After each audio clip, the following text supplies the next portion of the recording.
اللہ تبارک و تعالی نے اسلام کو جب کامیابیاں اور کامرانیاں عطا کیں اور نبی پاک صلی اللہ تعالی علیہ وسلم کے دین کو اللہ نے غلبہ عطا کیا تو 9 ذی الحج میں حج فرض کیا گیا۔ حج اس سے پہلے بھی کیا جاتا تھا، پرانی شریعتوں میں بھی حضرت ابراہیم علیہ السلام کے طریقے پر حج ہوتا تھا، پھر کفار مکہ نے، قریش مکہ نے اس میں کچھ غلط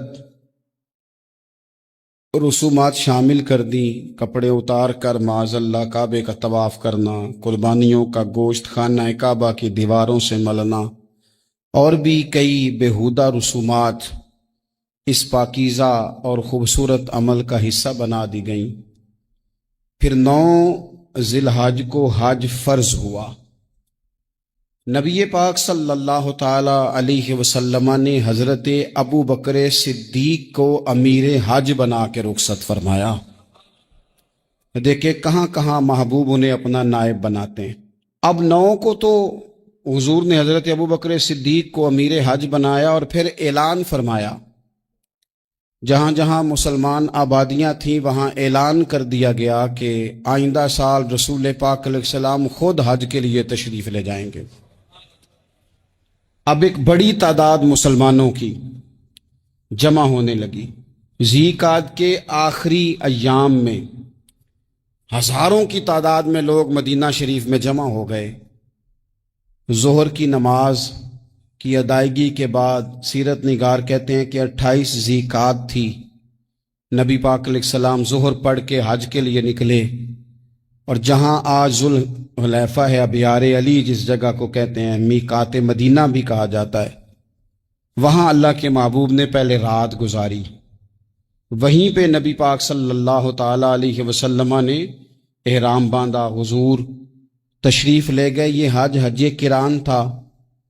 نبی پاک صلی اللہ تعالی علیہ وآلہ وسلم کے ساتھ اس طرح لوگ امڑ کے آئے، جہاں جہاں سے لوگ تھے مسلمان وہ سارے جمع ہوئے حضور کے ساتھ اللہ کی بارگاہ میں حاضر ہونے کے لیے۔ 1,40,000 صحابہ، یہ ایک ہی دفعہ صحابہ کا اتنا بڑا مجمع جمع ہوا ہے، ایک ہی دفعہ۔ اور حضور علیہ السلام کی خواہش تھی کہ یہ سارے لوگ وہاں پہنچیں۔ محبوب کریم علیہ السلام 4 ذی الحج کو حضور علیہ السلام نے طواف کیا، صفا مروہ کیا، احرام نہیں کھولا، قربانیاں ساتھ تھیں، چونکہ یہ حج قران تھا۔ اللہ کے رسول صلی اللہ تعالی علیہ وآلہ وسلم نے پھر 8 ذی الحج کو ظہر کی نماز جا کے منا کے میدان میں ادا کی۔ 9 ذی الحج کو مسجد نمرہ کے پاس کوہ صبیر پر جب سورج کی کرنیں چمکیں، قربان جائیں کیا نظارہ ہوگا۔ لبیک لبیک کی صدا آ رہی ہے، دیکھ کون رہے ہیں؟ مدینے والے محبوب صلی اللہ علیہ وسلم۔ حضور اس لشکر حسن کو لے کر، اس نور بھرے قافلے کو لے کے، یہ کون ہیں جو حضور کے ساتھ سارے نکلے ہیں؟ یہ کون ہیں سارے؟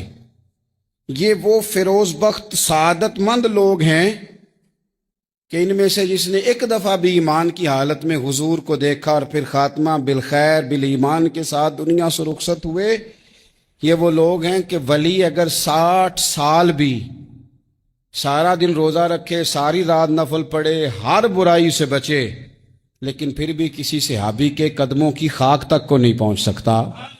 اور صحابی زیارت سے بنتا ہے، ولی عبادت سے بنتے ہیں۔ نبی پاک صلی اللہ تعالی علیہ وسلم کے وہ سارے صحابہ کون ہیں؟ الصحابہ النجوم، یہ حضور کی چاروں جانب یہ چمک رہے ہیں، انہیں خود میرے نبی پاک نے ستارے فرمایا ہے۔ ایک سمت علی، ایک سمت عمر، صدیق ادھر، عثمان ادھر، ان جگمگ جگمگ تاروں میں بھلا مہتاب کا عالم کیا ہوگا؟ اور ہر کوئی فدا ہے بن دیکھے تو پھر دیدار کا عالم کیا ہوگا؟ تو نبی پاک صلی اللہ علیہ وسلم نے یہ وہ موقع تھا، 9 ذی الحج میدان عرفات، حضور صلی اللہ علیہ وسلم نے ظہر کی نماز ادا فرمائی، اور پھر کچھ توقف کے بعد حضور کے لیے اونٹنی پر کجاوا سجایا گیا۔